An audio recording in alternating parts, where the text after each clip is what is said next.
Hello everyone, welcome back to my channel. I'm Bill. We're going to be in Dungeon Crawl Classics for this video. We are going to cover the turning undead or turning unholy rules. And it is going to be a short video on the amount of text I got to read. But we'll go over the table as well, so that way you get a feel for what your check result in turning unholy would grant you. So, turning unholy. By wielding his holy symbol and uttering holy words, a cleric can turn away the enemies of his faith.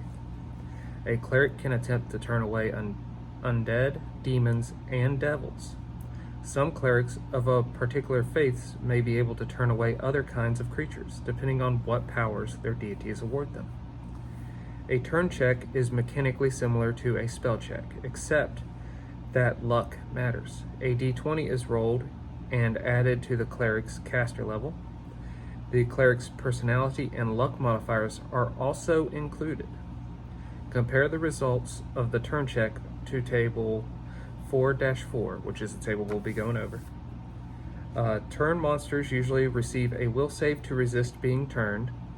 The save is made against the cleric's turn check. At sufficiently high results, a cleric may turn groups of weaker creatures automatically. They do not receive a saving throw. A failed turn check increases a cleric's range of natural disapproval, just as with a failed spell check. If a cleric raises his holy symbol to turn a group of mixed creatures, the player should indicate a specific target. Apply the results of the turn check based on the hit dice of the target creature. Overflow hit dice affect lower hit dice creatures at the indicated effect. For example, if a cleric were charged by a band of 1 hit dice skeletons led by a 4 hit dice vampire commander, the player could designate whether he targets the skeletons or the vampire. If he targets the skeletons and his check is a 19, he turns 1d4 plus cleric level, of these lesser undead, but does not affect the vampire. If he targets the vampire and his next check is a 24, he turns 1d3 plus cleric level 4 hit die creatures. If he rolls a 5, that means he could turn the vampire and 4 of the skeletons. So let's look at the turn table. Okay, so for you to get any effect out of the turn check, you need to have a 12 or higher. At 11 through 1, there's no effect. So that would be a failed turn check. And then on a 12 to 13, your turn range is 30 feet, and you can turn 1 hit dice creature. On a 14 through 17, the range doesn't change, but you can now turn 1d3 plus plus your caster level or your cleric level. And then after that, you got an 18 through 19, which is still the same range, but now you affect a d4 plus your cleric level. After that, in the 20s, all throughout the 20s, the range is the same. It's going to be 60 feet now. And then 20 to 23, you turn 1d6 plus your cleric level of the 1 hit dice, or of the 2 hit dice, you turn 1d3 plus your cleric level, and then you also could turn 1 target of the 3 to 4 hit dice range. I missed telling you about the 18 through 19. You could target a 2 hit dice creature and turn it as a single target. So now we're on to the range of 24 to 27. At this point, you unlock Holy Smite. So Holy Smite, at high levels, a cleric's turn attempt produces holy energy that smites unholy creatures in close proximity. This is in addition to the turning effect and can be directed in the same direction as the cleric's line of sight for the turning attempt. The effect and range varies, as described below, and all unholy creatures affected take the indicated damage automatically with no save. The damage occurs once per turn attempt. Another turn check is required the following round to attempt again. The beam, a concentrated ray of light that the cleric can direct against one target within 60 feet. The cone is a cone 30 feet long and 30 feet wide at its end, so at the furthest range.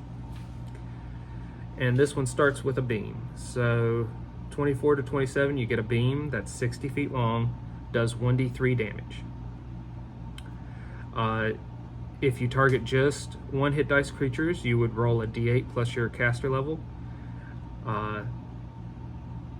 and a d4, get no save. Oh, d4 damage, and they get no save against the damage. Then at 2 hit dice, if you want to target 2 hit dice creatures, you would do 1d4 plus caster level in turning. 3 to 4 hit dice, you do 1d3 plus caster level. 5 to 6 hit dice, you would turn 1 creature. On a turn check result of a 28 through 29, you now gain a cone Holy Smite effect that's 30 feet, does 1d4 damage.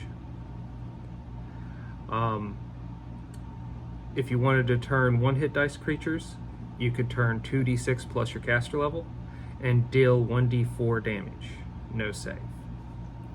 2 hit dice creatures, you would do 1d6 plus caster level in turning.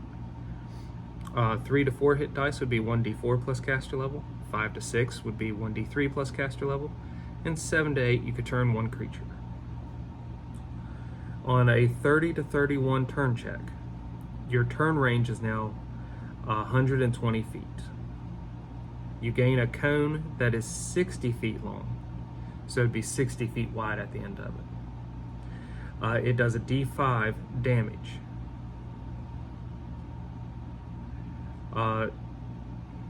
What does that mean? Okay, now you got a K in front of this. This is what changed. The K means a creature are automatically killed. The number of creatures killed is indicated after the K. For example, K, 1d8 plus caster level means the cleric kills a number of creatures with hit dice equal to 1d8 plus the caster level.